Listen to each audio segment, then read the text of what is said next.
My name is Muhammad Yunus. I'm from Bangladesh.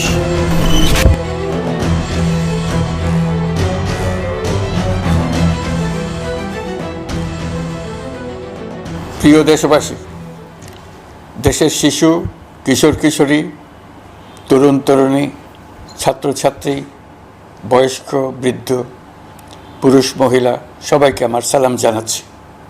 আসসালামু আলাইকুম। বক্তব্যের শুরুতে আমি গভীর শ্রদ্ধা জানাচ্ছি জুলাই আগস্ট মাসে ফ্যাসিবাদের বিরুদ্ধে ছাত্র শ্রমিক জনতার অভ্যুত্থানে নিহত সকল শহীদের প্রতি।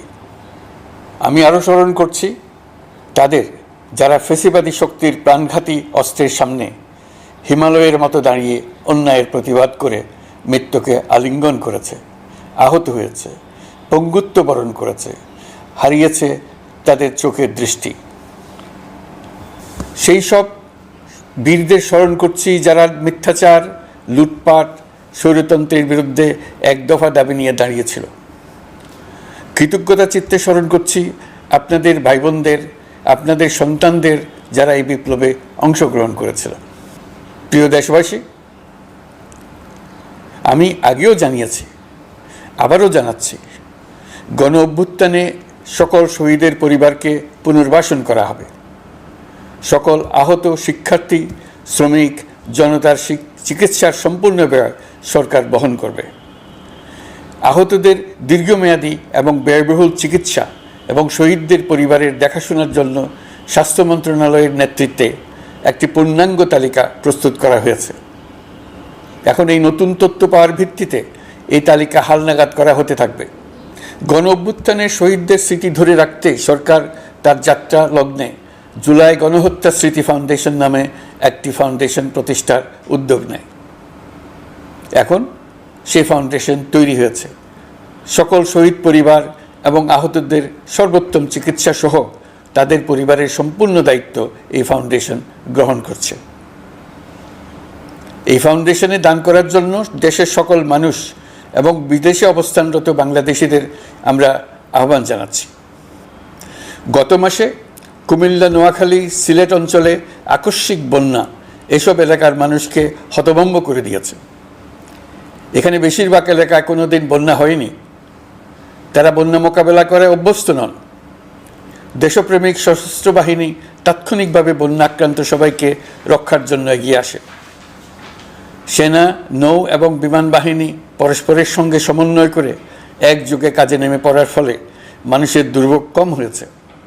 এর পরপরই এনজিও এবং সাধারণ মানুষ দেশের সকল অঞ্চল থেকে দলে দলে এগিয়ে এসছে। আমি বিশেষ করে দেশপ্রেমিক সেনাবাহিনীকে আবারও ধন্যবাদ জানাচ্ছি। দেশের সকল দুর্যোগকালে তারা সবসময় আন্তরিকভাবে এগিয়ে এসছে। বিশেষ করে বন্যা ও শান্তি শৃঙ্খলা রক্ষার কাজে তাদের সৈনিক এবং অফিসাররা দিনের পর দিন যেভাবে দায়িত্ব পালন করেছে তার কোনো তুলনা হয় না। জনজীবনে স্বস্তি ও আত্মবিশ্বাস প্রতিষ্ঠায় তাদের ভূমিকা অনন্য। বাংলাদেশ সশস্ত্র বাহিনীর সকল সদস্যকে আমি ধন্যবাদ জানাই তাদের সততা, ত্যাগ ও অসীম দেশপ্রেমের জন্য। দেশের স্বাধীনতা সংগ্রাম থেকে শুরু করে বন্যা, খরা, ঝড়, বৃষ্টি, ঘূর্ণিঝড়, সকল প্রাকৃতিক দুর্যোগে আপনারা সকলের শেষ ভরসার স্থান। দেশের প্রতিটি ক্রান্তি লগ্নে আপনারা দেশের মানুষের পাশে থেকেছেন। দেশের স্বাধীনতার পক্ষে, সার্বভৌমত্বের পক্ষে অবস্থান নিয়েছেন। দেশ গঠনে আপনারা সবার আগে এগিয়ে এসছেন। বিগত জুলাই হতে শুরু হওয়া গণ অভ্যুত্থান, বন্যা, নিরাপত্তা প্রদান, অস্ত্র উদ্ধার সহ সকল কার্যক্রমে আপনারা সফলভাবে দিনরাত কাজ করে যাচ্ছেন। সরকার ও জনগণের পক্ষ থেকে আমি আপনাদের প্রতি কৃতজ্ঞতা জানাচ্ছি। বন্যা আমাদের জনজীবনে আরেকটি দিক উন্মোচন করল। দেশের সকল জায়গায় মানুষের সক্রিয় সহানুভূতির জোয়ার উঠেছিল অবিশ্বাস্য মাত্রায়।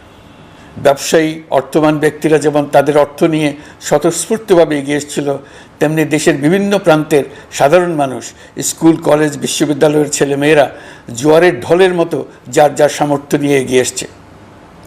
অনেকেই ছুটে গেছে বন্যার্তদের সহযোগিতা করার জন্য। এনজিওরা বিভিন্ন জায়গা থেকে ছুটে গেছে তাদের সহায়তা নিয়ে। তাদের কাজে অনুপ্রাণিত হয়ে আমি এনজিও নেতাদের সঙ্গে বৈঠক করেছি কিভাবে সরকার তাদের কাজের সঙ্গে সরকারের উদ্যোগকে সমন্বিত করতে পারে, সেটার কাঠামো তৈরি করে দেওয়ার জন্য। বন্যা এখন চলে গেছে, কিন্তু পুনর্বাসনের কঠিন কাজ আমাদের সামনে রয়ে গেছে। সকলের সহযোগিতায় আমরা পুনর্বাসনের কাজটি সফলভাবে সমাধান করতে চাই। আইন শৃঙ্খলা পরিস্থিতির উন্নতির জন্য আমরা দিনরাত পরিশ্রম করে যাচ্ছি।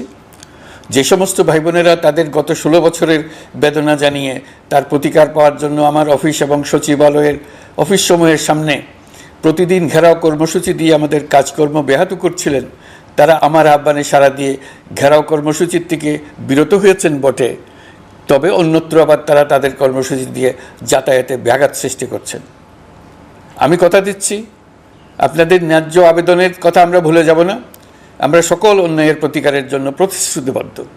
আমরা আমাদের দায়িত্বকালে যথাসম্ভব সব সমস্যার সমাধানের চেষ্টা করব। আমি আবারও অনুরোধ করছি, আপনারা যাতায়াতে ব্যাঘাত সৃষ্টি থেকে বিরত থাকুন। জাতি আপনাদের প্রতি কৃতজ্ঞ থাকবে। তৈরি পোশাক, ওষুধ শিল্প, এইসব এলাকায় শ্রমিক ভাই বোনেরা তাদের অভিযোগ জানানোর জন্য ক্রমাগতভাবে এই শিল্পের কার্যক্রম পরিচালনা বন্ধ রাখতে বাধ্য করছেন। এটা আমাদের অর্থনীতিতে যে নেতিবাচক প্রভাব ফেলবে সেটা মোটেই কাম্য নয়। এমনিতেই ছাত্র শ্রমিক জনতার বিপ্লবের পর যে অর্থনীতি আমরা পেয়েছি সেটা নিয়ম নীতিবিহীন দ্রুত ক্ষীয়মান একটা অর্থনীতি। প্রাতিষ্ঠানিক কাঠামো প্রায় ধ্বংসপ্রাপ্ত। বৈদেশিক মুদ্রার রিজার্ভ তলানিতে গিয়ে ঠেকেছে। আমরা এই অর্থনীতিতে প্রাণ সঞ্চারের চেষ্টা করছি, আমাদের উদ্যোগে সাড়াও পাচ্ছি। ঠিক এই সময়ে আমাদের শিল্প কারখানাগুলো বন্ধ হয়ে যাক, অকার্যকর হয়ে যাক, এটা আমাদের অর্থনীতিতে বিরাট আঘাত পড়বে। সেটা কিছুতেই আমাদের কাম্য হতে পারে না। শ্রমিক ভাই বোনদের অনেক দুঃখ আছে, কিন্তু সেই দুঃখ প্রকাশ করতে গিয়ে আপনাদের মূল জীবিকা বন্ধ হওয়ার উপক্রম হলে সেটা ঠিক হবে না। দেশের অর্থনীতি ধ্বংসপ্রাপ্ত হলে সেটা ঠিক হবে না। শ্রমিক মালিক উভয়ের পক্ষে আলোচনা করে এসব সমস্যার সমাধান আমরা অবশ্যই বের করব। আপনারা কারখানা খোলা রাখুন, অর্থনীতির চাকা সচল রাখুন, দেশের অর্থনীতিকে সোজা হয়ে দাঁড়াতে দিন। আমরা আপনাদের সমস্যার স্থায়ী সমাধান বের করার জন্য সর্বশক্তি প্রয়োগ করব। মালিক পক্ষের কাছে আমাদের আবেদন, আপনারা শ্রমিকদের সঙ্গে বোঝাপড়া করুন, কারখানা সচল রাখুন, অর্থনীতির দুর্বল স্বাস্থ্যকে সবল করে তুলুন। ওষুধ শিল্প এবং তৈরি পোশাক শিল্প দেশের গৌরব। এর মাধ্যমে আমাদের শ্রমিক ভাই বোনেরা তাদের কর্মকুশলতা বিশ্বকে মুগ্ধ করেছে। এর সাফল্য এখন থমকে আছে। আমরা এই দুই শিল্পকে তাদের সম্ভাব্য শীর্ষে নিয়ে যেতে চাই। দুর্বল করার তো প্রশ্নই ওঠে না। এই দুই শিল্পের কোথায় কোথায় বাধা আছে, সমস্যা আছে, সেগুলো চিহ্নিত করে তাকে বাধামুক্ত করতে চাই। আমরা বিদেশি ক্রেতাদের একত্রিত করে তাদের সহযোগিতা চাইব, যেন বাংলাদেশের এই শিল্প দুটি বিশ্বের অন্যান্য দেশের চাইতে বেশি আস্থাযোগ্য হয়ে গড়ে উঠতে পারে। সব কিছুই সম্ভব যদি আমরা শ্রমিক মালিক সম্পর্কটা একটা নির্ভরযোগ্য, আনন্দদায়ক করে গড়ে তুলতে পারি। আমাদের সরকারের প্রথম মাস কাটল, দ্বিতীয় মাস থেকে আমরা নতুন বাংলাদেশ গড়ার ভিত্তি হিসেবে নতুন শ্রমিক মালিক সম্পর্কের সূচনা করতে চাই। এটা দেশের সবার কাম্য। দেশের নতুন প্রজন্ম নির্ভয়ে যেন তাদের ভবিষ্যৎ নিয়ে এগিয়ে যেতে পারে, আমরা সেই লক্ষ্যে কাজ করছি। আমাদের দায়িত্ব অনেক। ন্যায়ভিত্তিক একটা সমাজ গড়ে তোলার জন্য একসাথে অনেকগুলো কাজ আমাদের হাত দিতে হবে। 1 জুলাই থেকে 5 আগস্ট পর্যন্ত ছাত্র জনতার গণ আন্দোলনকে দমন করতে যেসব ফৌজদারি মামলা দায়ের করা হয়েছিল, এর মধ্যে হত্যা মামলা ছাড়া বাকি প্রায় সকল মামলা প্রত্যাহার করা হয়েছে। এইসব মামলায় গ্রেফতারকৃত সকলে মুক্তি পেয়েছে। দায়িত্ব গ্রহণের শুরুতেই অন্তর্বর্তীকালীন সরকার বিচার বিভাগের বড় সংস্কারের কাজে হাত দিয়েছে। যোগ্যতম ব্যক্তিকে প্রধান বিচারপতি নিয়োগ দেওয়াতে মানুষের মনে নতুন আশার সঞ্চার হয়েছে। আপিল বিভাগের বিচারপতি নিয়োগ, অ্যাটর্নি জেনারেল নিয়োগ এবং অন্যান্য নিয়োগগুলি অতি গুরুত্বপূর্ণ নিয়োগ, যেগুলো সবকটাই সম্পন্ন হয়েছে। সন্ত্রাস দমন আইন ও ডিজিটাল সাইবার নিরাপত্তা আইনে দায়েরকৃত মিথ্যা হয়রানিমূলক মামলাগুলো প্রত্যাহার করা হচ্ছে। সাইবার নিরাপত্তা আইন সহ বাংলাদেশে বিদ্যমান সকল কালো আইনের তালিকা করা হয়েছে। অতি সত্বর এই সকল কালো আইন বাতিল ও প্রযোজ্য ক্ষেত্রে সংশোধন করা হবে। সাংবাদিক সাগর রনি হত্যাকাণ্ড সহ বহুল আলোচিত 5টি হত্যাকাণ্ডের তদন্ত ও বিচার অগ্রাধিকার ভিত্তিতে ও দ্রুততম সময়ে নিষ্পত্তির জন্য সহায়তা প্রদান করা হচ্ছে। সম্প্রতি আমরা বলপূর্বক গুম থেকে সকল ব্যক্তির সুরক্ষার জন্য আন্তর্জাতিক কনভেনশনের সনদে স্বাক্ষর করেছি। ফলে স্বৈরাচার দ্বারা প্রতিষ্ঠিত গুম সংস্কৃতির সমাপ্তি ঘটানোর জন্য আন্তর্জাতিকভাবে আমরা প্রতিজ্ঞাবদ্ধ হলাম।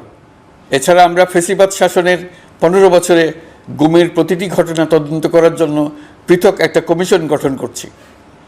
যেসব পরিবার তাদের নিখোঁজ পিতা, স্বামী, পুত্র এবং ভাইদের পাওয়ার জন্য বছরের পর বছর যন্ত্রণার সাথে অপেক্ষা করছেন, আমরা আপনাদের বেদনায় সমব্যথী। আয়নাঘরগুলো বন্ধ করে দেওয়া হয়েছে এবং সেই সাথে বের হয়ে আসছে ফ্যাসিস্ট হাসিনা সরকারের গুমের শিকার ভাই বোনদের কষ্ট ও যন্ত্রণা গাথা। আমাদের তরুণ প্রজন্মের ভবিষ্যৎ যেন উজ্জ্বল হয়, সেটা নিশ্চিত করতে শিক্ষা ব্যবস্থার দিকে আমাদের পূর্ণ নজর রয়েছে।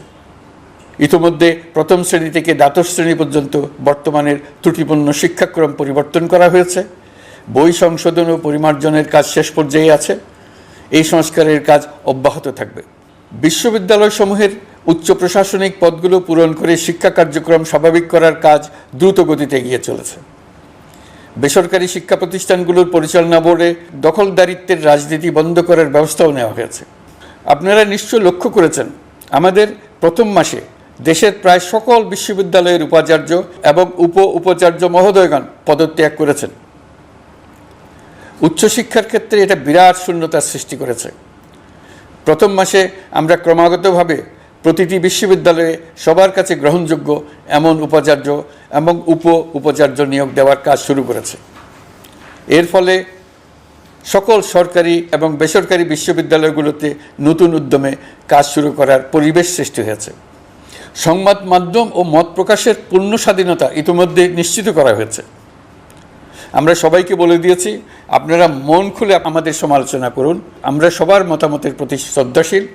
মিডিয়া যাতে কোনো রকম বাধা বিপত্তি ছাড়া নির্বিঘ্নে তাদের কাজ করতে পারে, সেজন্য একটা মিডিয়া কমিশন গঠন করা সরকারের সক্রিয় বিবেচনাধীন। আরও যেসব কমিশন সরকার সহ অন্য সবাইকে জবাবদিহিতার আওতায় আনতে পারে, আমরা তাদের পুনর্গঠন ও সংস্কারের উদ্যোগ নিয়েছি, যাতে তারা আরও শক্তিশালী হয়, জনকল্যাণে কাজ করে। দায়িত্ব গ্রহণের পর বিভিন্ন দেশের সরকার প্রধান টেলিফোনে এবং শুভেচ্ছা বার্তা পাঠিয়ে আমাকে অভিনন্দন জানিয়েছেন। বিভিন্ন দেশের রাষ্ট্রদূত এবং হাই কমিশনার বৃন্দ আমার সাথে সাক্ষাৎ করে দ্বিপাক্ষিক সহযোগিতা বৃদ্ধির আশ্বাস দিয়েছেন। আমার অনুরোধে সংযুক্ত আরব আমিরাতের 57 জন বাংলাদেশি যারা ফ্যাসিবাদ বিরোধী বিক্ষোভে অংশগ্রহণ করা বিভিন্ন মেয়াদে কারাদণ্ডে দণ্ডিত হয়েছিলেন, তাদের সাধারণ ক্ষমা ঘোষণা করেছেন সে দেশের সরকার। ইতিমধ্যে তাদের কয়েকজন দেশে ফিরে এসেছেন। এই ক্ষমা প্রদর্শন ছিল অতি বিরল একটি ঘটনা। এই জন্য আমি সংযুক্ত আরব আমিরাতের রাষ্ট্রপতি শেখ মোহাম্মদ বিন জায়েদ আল নাহিয়ানকে ধন্যবাদ ও কৃতজ্ঞতা জানিয়েছি আপনাদের সবার পক্ষ থেকে। যে সমস্ত সরকার প্রধানের সঙ্গে আমার টেলিফোনে যোগাযোগ হয়েছে, তাদের মধ্যে রয়েছেন ভারতের প্রধানমন্ত্রী নরেন্দ্র মোদী, পাকিস্তানের প্রধানমন্ত্রী শাহবাজ শরীফ। আমরা ভারত এবং অন্যান্য প্রতিবেশী রাষ্ট্রসমূহের সঙ্গে সুসম্পর্ক চাই, তবে সেই সম্পর্ক হতে হবে ন্যায্যতা এবং সমতার ভিত্তিতে। ভারতের সাথে আমরা ইতিমধ্যে বন্যা মোকাবেলায় উচ্চ পর্যায়ে দ্বিপাক্ষিক সহযোগিতার আলোচনা শুরু করেছি। দক্ষিণ এশিয়ায় আঞ্চলিক সহযোগিতা বৃদ্ধির লক্ষ্যে আমি সার্ক রাষ্ট্রগোষ্ঠী পুনর্জীবিত করার উদ্যোগ নিয়েছি।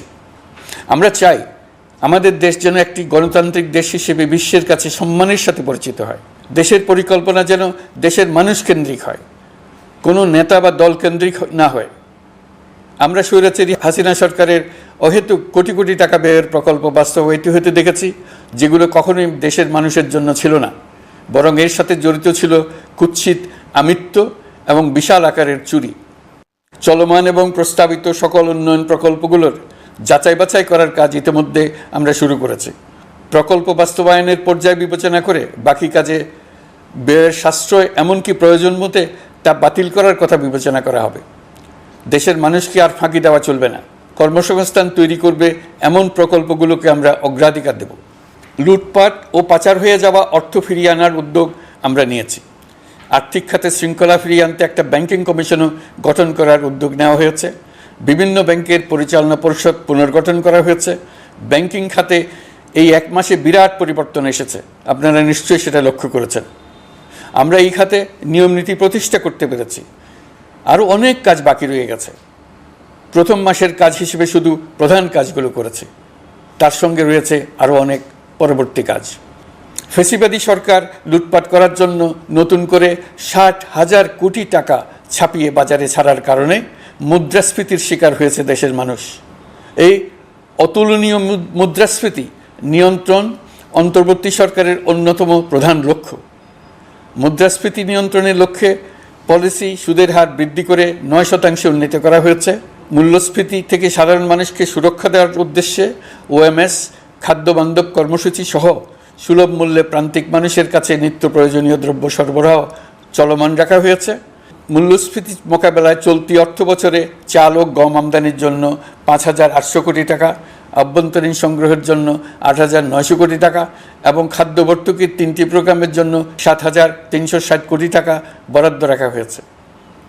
বিভিন্ন স্টেক হোল্ডারের সাথে সভা করে মূল্যস্ফীতি নিয়ন্ত্রণের করণীয়সমূহ চিহ্নিত করা হয়েছে। পরিচালন ও উন্নয়ন ব্যয় যৌক্তিক পরিমাণে হ্রাস করার জন্য কার্যক্রম গ্রহণ করা হয়েছে। কৃষিপণ্য উৎপাদনের জন্য সার আমদানির ক্ষেত্রে প্রয়োজনীয় বৈদেশিক মুদ্রার সরবরাহ নিশ্চিত করার পদক্ষেপ নেওয়া হয়েছে। প্রকৃত চাষিগণ যাতে কৃষি ঋণ পেয়ে থাকেন তা নিশ্চিত করার উদ্যোগ নেওয়ার পাশাপাশি কৃষি ঋণের পরিমাণ বৃদ্ধি করা হয়েছে। মার্কিন ডলারের বিপরীতে টাকার বিনিময় হার স্থিতিশীল রাখার লক্ষ্যে বৈদেশিক মুদ্রার বিনিময় হারকে বাজারভিত্তিক করা হয়েছে। কালো টাকা সাদা করার অনৈতিক অনুমতি বাতিল করা হয়েছে। বৈদেশিক মুদ্রার রিজার্ভ বৃদ্ধি করতে বিভিন্ন উন্নয়ন সহযোগীদের কাছ থেকে বাজেট সাপোর্ট চাওয়া হয়েছে।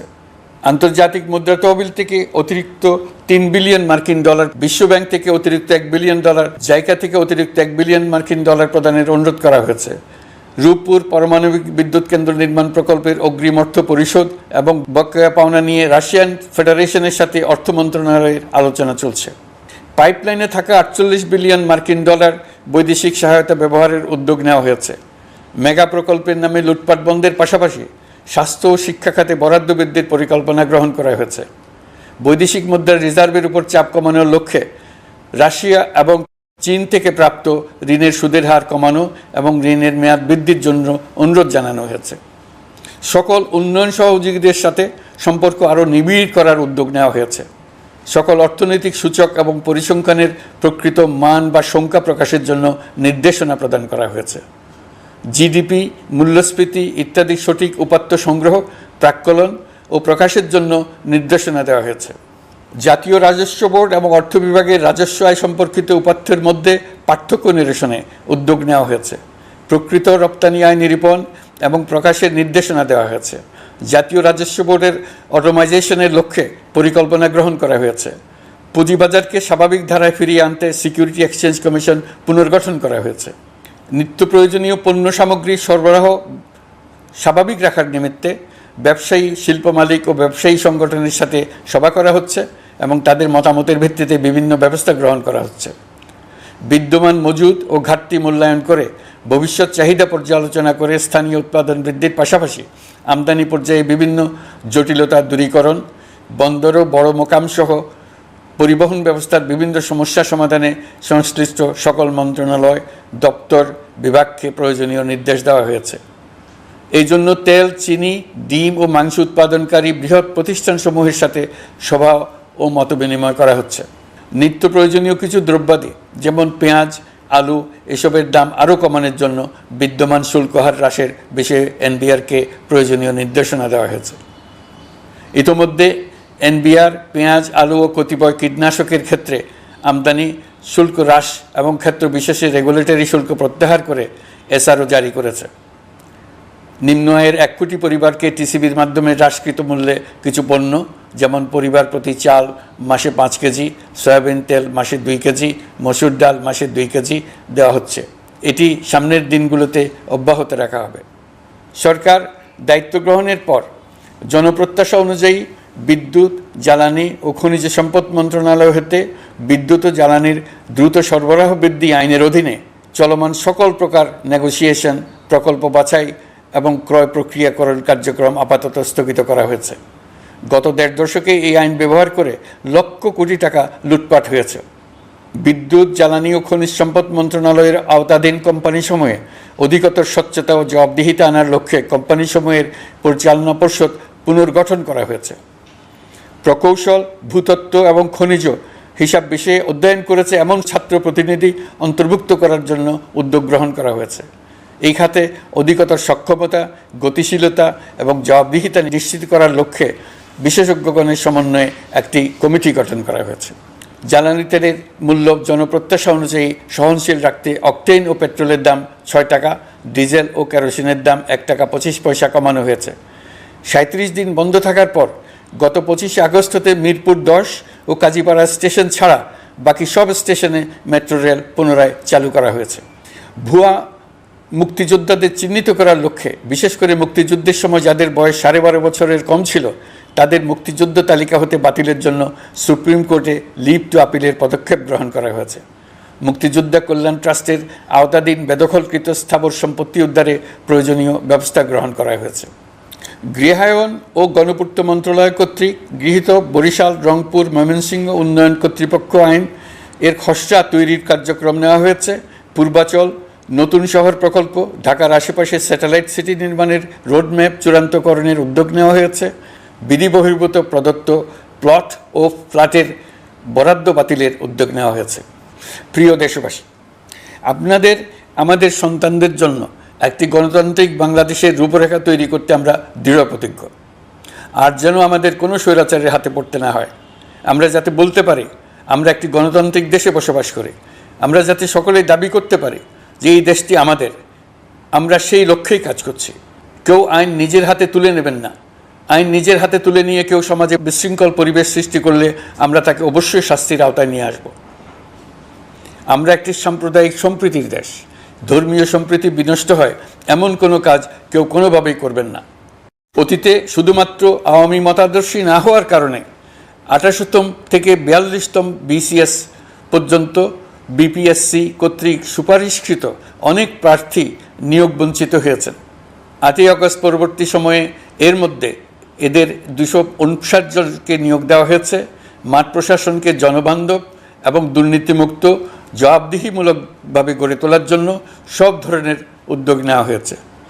সরকারি কর্মচারীদের বাধ্যতামূলকভাবে সম্পদ বিবরণী দাখিলের নির্দেশ দেওয়া হয়েছে এবং এটা প্রতি বছর তাদেরকে করতে হবে। ধ্বংস হয়ে পড়া একটা জনপ্রশাসনকে নিয়ে যাত্রা শুরু করেছি। মন্ত্রণালয়গুলোর উচ্চতম পদে যারা নিয়োজিত ছিলেন তারা অনেকে দায়িত্ব ছেড়ে চলে গেছেন কিংবা পদে থাকলেও সহকর্মীদের চাপের মুখে কাজ করতে পারছিলেন না, বাধ্য হয়ে পদত্যাগ করেছেন। আর যারা 16 বছরের স্বৈরাচারী শাসনের আমলে পদত্যাগে বাধ্য হয়েছিলেন কিংবা দায়িত্ববিহীন অবস্থায় একই পদে থেকে বাধ্য হয়েছেন, তাদের সবার কথা বিবেচনা নিয়ে জনপ্রশাসনকে নতুন করে দাঁড় করানোই ছিল আমাদের প্রথম মাসে কঠিনতম সময়। আবার সকল সমস্যার সমাধান করে একটি নতুন জনপ্রশাসন কাঠামো দাঁড় করাতে পেরেছি, এটাই আমাদের প্রথম মাসের সবচাইতে বড় অর্জন। আমার বিশ্বাস এই জনপ্রশাসন জনগণের ইচ্ছা পূরণে সর্বোচ্চ অবদান রাখতে পারবে। অতি স্বল্প জনবল নিয়ে দাপ্তরিক কার্যক্রম শুরু করা হলেও প্রথম দিকে বিভিন্ন মন্ত্রণালয় ও বিভাগ থেকে পাঠানো বিবিধ প্রস্তাব দ্রুত গতিতে এবং আইনগত সমস্ত বাধ্যবাধকতা মেনে সিদ্ধান্ত নেওয়া হয়েছে। গত 1 মাসে বিভিন্ন মন্ত্রণালয় ও বিভাগ 198টি অতি গুরুত্বপূর্ণ বিষয়ে সিদ্ধান্ত নিয়েছে। জনপ্রশাসনের 135 জন অতিরিক্ত সচিব, 227 জন যুগ্ম সচিব এবং 120 জন উপসচিবকে পদোন্নতি প্রদান করা হয়েছে। 59টি জেলার জেলা প্রশাসককে প্রত্যাহার করা হয়েছে এবং নতুন 59 জন জেলা প্রশাসককে নিয়োগ দেওয়া হয়েছে। 67 জন কর্মকর্তার চুক্তিভিত্তিক নিয়োগ বাতিল করা হয়েছে। 10 জন যুগ্ম সচিব, 8 জন অতিরিক্ত সচিব, 6 জন সচিবকে ওএসডি করা হয়েছে। বাংলাদেশ পুলিশের 80 জন ডিআইজি, 30 জন পুলিশ সুপার সহ 110 জনকে পদোন্নতি প্রদান করা হয়েছে। 1 জন ডিআইজি, 1 জন এডিশনাল ডিআইজি, 4 জন পুলিশ সুপারকে চাকরিতে পুনর্বহাল করা হয়েছে। আইজিপি সহ 10 জন অতিরিক্ত আইজি, 88 জন ডিআইজি, 21 জন এডিশনাল ডিআইজি, 177 জন পুলিশ সুপার সহ মোট 297 জন কর্মকর্তাকে বদলি করা হয়েছে। ছাত্র শ্রমিক জনতার বিপ্লবের মূল লক্ষ্য ছিল গণভবন। এটা ছিল স্বৈরাচারের কেন্দ্রবিন্দু। এই সরকার বিপ্লবের প্রতি সম্মান দেখিয়ে গণভবনকে বিপ্লবের জাদুঘর হিসেবে ঘোষণা দিয়েছে। ছাত্র জনতার ক্ষোভকে স্থায়ীভাবে তুলে ধরার জন্য গণভবনের আর কোনো সংস্কার করা হবে না। ছাত্র জনতার ক্ষোভের মুখে তা যে অবস্থায় দাঁড়িয়েছিল সেই অবস্থায় তাকে রাখা হবে। যেসব মূল্যবান সামগ্রী জনতা নিয়ে গিয়েছিল সেগুলো অনেক ফেরত দিয়ে গেছেন। যারা নিয়ে গিয়েছেন তারা নিজেরাই ফেরত দিয়ে গেছেন। তাদের আমরা দেশবাসীর পক্ষ থেকে ধন্যবাদ জানাচ্ছি। আরও কিছু জিনিস পাওয়া যায়নি, যারা নিয়ে গেছেন তাদের কাছে আমাদের অনুরোধ থাকবে তারা যেন এইসব সামগ্রী ফেরত দিয়ে যান। আমরা উল্লেখ করব, এইসব বিক্ষুব্ধ জনতা নিয়ে গিয়েছিল, কিন্তু বিজয়ের পর তারা আবার জাদুঘরের প্রতি সম্মান দেখিয়ে এগুলো ফেরত দিয়ে গিয়েছেন। আমরা নতুন বাংলাদেশকে একটা পরিবেশ বান্ধব এবং জীববৈচিত্র্যময় দেশ হিসেবে গড়ে তোলার উদ্যোগ নিয়েছি। এটি তরুণদের আকাঙ্ক্ষা, আমাদের সবারই আকাঙ্ক্ষা। সেই লক্ষ্যে আমি প্রথমেই একটি ক্ষুদ্র পদক্ষেপ নিয়েছি। আমার বাসভবন এবং সমগ্র সচিবালয়ে প্লাস্টিকের পানির বোতল ব্যবহার নিষিদ্ধ করেছে। ইতিমধ্যে সুপার শপগুলোতে পলিথিনের শপিং ব্যাগ ব্যবহার বন্ধ করার উদ্যোগ নেওয়া হয়েছে। গত কয়েক দশকে যে পরিমাণ নদী দূষণ হয়েছে, আমরা তা বন্ধ করার উদ্যোগ নিয়েছি। আমরা সংস্কার চাই, আমাদের একান্ত অনুরোধ। আমাদের উপর যে সংস্কারের গুরু দায়িত্ব দিয়েছেন, সেই দায়িত্ব দিয়ে আপনারা দর্শকের গ্যালারিতে চলে যাবেন না, আপনারা আমাদের সঙ্গে থাকুন। আমরা একসঙ্গে সংস্কার করব, এটা আমাদের সবার দায়িত্ব। আপনারা নিজ নিজ জগতে সংস্কার আনুন। একটা জাতির সংস্কার শুধু সরকারের সংস্কার হলে হয় না। আপনি ব্যবসায়ী হলে আপনার ব্যবসায়ী সংস্কার আনুন। ব্যবসায়ী গোষ্ঠীরা তাদের নিজ নিজ সমিতির মাধ্যমে সংস্কার আনুন। সমিতিতে সংস্কার আনুন, নতুন করে সমিতি গঠনতন্ত্র সংশোধন করুন। আপনি শ্রমিক হলে আপনার ক্ষেত্রে আপনি সংস্কার করুন। আপনি রাজনৈতিক নেতাকর্মী হলে আপনার ক্ষেত্রে সংস্কার করুন। আপনি প্রতিষ্ঠান প্রধান হলে আপনার প্রতিষ্ঠানে সংস্কার আনুন। আমি এটাকে সুযোগ হিসেবে গ্রহণ করার জন্য সবাইকে আহ্বান জানাচ্ছি। এই সংস্কারের মাধ্যমে আমরা জাতি হিসেবে নতুনভাবে যাত্রা শুরু করতে চাই। আমাদের এই যাত্রা আমাদেরকে পৃথিবীর একটা সম্মানিত জাতি হিসেবে প্রতিষ্ঠিত করুক, এটাই আমাদের সবার কাম্য, এটাই আমাদের সবার লক্ষ্য। গত এক মাসে আমি বেশ কিছু রাজনৈতিক দলের সঙ্গে পৃথকভাবে বসছি, তাদের সঙ্গে মতামত বিনিময় করেছি। তারা আমাদের উৎসাহিত করেছেন, ছাত্র শ্রমিক জনতার বিপ্লবের লক্ষ্যের প্রতি সমর্থন জানিয়েছেন, সংস্কারের কাজে পূর্ণ সহযোগিতার দেওয়ার আশ্বাস দিয়েছেন। আমি দেশের বিশিষ্ট সম্পাদক বৃন্দের সঙ্গে মত বিনিময় করেছি, তারাও সংস্কারের কাজে পূর্ণ সহযোগিতা দেওয়ার আশ্বাস দিয়েছেন। তারা বিভিন্ন বিষয়ে মূল্যবান পরামর্শ দিয়েছেন। সবার পরামর্শ নিয়ে এখন আমাদের অগ্রসর হওয়ার পালা। আমি বিশিষ্ট ব্যবসায়ীদের সঙ্গে বৈঠক করেছি, তাদের কাছে আমাদের সরকারের লক্ষ্যগুলো ব্যাখ্যা করেছি, তারাও আমাদের লক্ষ্যের সঙ্গে একমত প্রকাশ করেছেন। আপনারা জানেন, ছাত্র শ্রমিক জনতার ঐতিহাসিক জুলাই গণ অভ্যুত্থানের মুখে এবং হাজারো মানুষের আত্মদানের বিনিময়ে বাংলাদেশে ফ্যাসিস্ট সরকারের পতন হয়েছে। এই গণ অভ্যুত্থানের বার্তা ও আকাঙ্ক্ষা বাস্তবায়নের জন্য একটি অভূতপূর্ব সময় ও সুযোগ আমরা এর মধ্য দিয়ে অর্জন করেছি। এর বাস্তবায়ন তথা বাংলাদেশের ফ্যাসিজম বা স্বৈরতান্ত্রিক শাসন পুনরাবৃত্তির আশঙ্কা রোধ এবং জনমালিকানা ভিত্তিক কল্যাণমুখী জনস্বার্থে নিবেদিত একটি রাষ্ট্র ব্যবস্থা প্রবর্তনের লক্ষ্যে কিছু জাতীয় ভিত্তিক সংস্কার সম্পন্ন করা জরুরি হয়ে পড়েছে। উক্ত সংস্কার ভাবনার অন্যতম কেন্দ্রবিন্দু হচ্ছে সুষ্ঠু নির্বাচন ব্যবস্থা, সুশাসন প্রতিষ্ঠা করা। আমরা যেহেতু জনগণের ভোটাধিকার ও জনগণের মালিকানায় বিশ্বাস করি, সেহেতু নির্বাচন ব্যবস্থার উন্নয়নে আমাদের সংস্কার ভাবনায় গুরুত্ব পেয়েছে অধিক। আমরা মনে করি নির্বাচনের নামে সংখ্যাগরিষ্ঠতার একাধিপত্য ও দুঃশাসন মানুষের উপর চাপিয়ে দেওয়া বা এর মাধ্যমে এক ব্যক্তি বা এক পরিবার বা কোনো গোষ্ঠীর কাছে সকল ক্ষমতা কক্ষীগত করে রাখার কোনো ক্রমেই গ্রহণযোগ্য নয়। এসব আশঙ্কা রোধ করার জন্য নির্বাচনের সাথে সম্পর্কিত নির্বাচন কমিশন সহ অন্যান্য প্রতিষ্ঠানগুলোর সংস্কারের কথা আমরা ভাবছি। নির্বাচন ব্যবস্থার সাথে সম্পর্কিত প্রতিষ্ঠান হিসেবে পুলিশ প্রশাসন, জনপ্রশাসন, বিচার প্রশাসন, দুর্নীতি দমন কমিশন এই 4টি প্রতিষ্ঠানের সংস্কার করা সুষ্ঠু ও অবাধ নির্বাচনের জন্য অপরিহার্য। এসব প্রতিষ্ঠানের সংস্কার জনমালিকানা ভিত্তিক, জবাবদিহিমূলক এবং কল্যাণমূলক রাষ্ট্র ব্যবস্থা প্রতিষ্ঠায় অবদান রাখবে বলে আমি বিশ্বাস করি। এর পাশাপাশি সমাজের সকল স্তরের মানুষের প্রতিনিধিত্ব ও স্বার্থ নিশ্চিত করার জন্য এবং জুলাই গণ অভ্যুত্থানের বার্তাকে প্রতিফলিত করার জন্য সাংবিধানিক সংস্কারের প্রয়োজন আমরা অনুভব করছি। এসব বিষয়ে সংস্কার করার প্রাথমিক পদক্ষেপ হিসেবে আমরা প্রাথমিকভাবে 6টি কমিশন গঠন করার সিদ্ধান্ত নিয়েছি। এসব কমিশনের কাজ পরিচালনার জন্য বিষয়ভিত্তিক অভিজ্ঞতা বিবেচনা করে 6 জন বিশিষ্ট নাগরিকের নেতৃত্বে এই কমিশনগুলো পরিচালনা করার দায়িত্ব দিয়েছি। এরপর আরও বিভিন্ন বিষয়ে কমিশন গঠন করার প্রক্রিয়া আমরা অব্যাহত রাখব। নির্বাচন ব্যবস্থা সংস্কার কমিশনের প্রধান হিসেবে দায়িত্ব পালন করবেন ডক্টর বদিউল আলম মজুমদার। পুলিশ প্রশাসন সংস্কার কমিশনের প্রধান হিসেবে কাজ করবেন জনাব সরফরাজ চৌধুরী। বিচার বিভাগ সংস্কার কমিশনের প্রধান হিসেবে দায়িত্ব পালন করবেন বিচারপতি শাহ আবু নাঈম মুমিনুর রহমান। দুর্নীতি দমন সংস্কার কমিশনের প্রধান হিসেবে দায়িত্ব পালন করবেন ডক্টর ইফতেখারুজ্জামান। জনপ্রশাসন সংস্কার কমিশনের প্রধান হিসেবে দায়িত্ব পালন করবেন জনাব আব্দুল মুহিত চৌধুরী। সংবিধান সংস্কার কমিশনের প্রধান হিসেবে দায়িত্ব পালন করবেন ডক্টর শাহদিন মালিক। এসব কমিশনের অন্য সদস্যদের নাম কমিশন প্রধানদের সাথে আলোচনা করে ঠিক করা হবে। কমিশনগুলোর আলোচনা ও পরামর্শ সভায় উপদেষ্টা পরিষদের সদস্য, ছাত্র, শ্রমিক জনতা আন্দোলনের প্রতিনিধি, নাগরিক সমাজ ও রাজনৈতিক দলের প্রতিনিধিরা উপস্থিত থাকবেন। পূর্ণাঙ্গভাবে গঠিত হওয়ার পর কমিশন আনুষ্ঠানিকভাবে তাদের কাজ আগামী 1 অক্টোবর থেকে শুরু করতে পারবে বলে আমি আশা করছি এবং এটি পরবর্তী 3 মাসের মধ্যে সম্পন্ন হবে বলে আমরা ধারণা করছি। কমিশনের রিপোর্টের ভিত্তিতে সরকার পরবর্তী পর্যায়ে প্রধান রাজনৈতিক দলগুলোর সাথে পরামর্শ সভার আয়োজন করবে।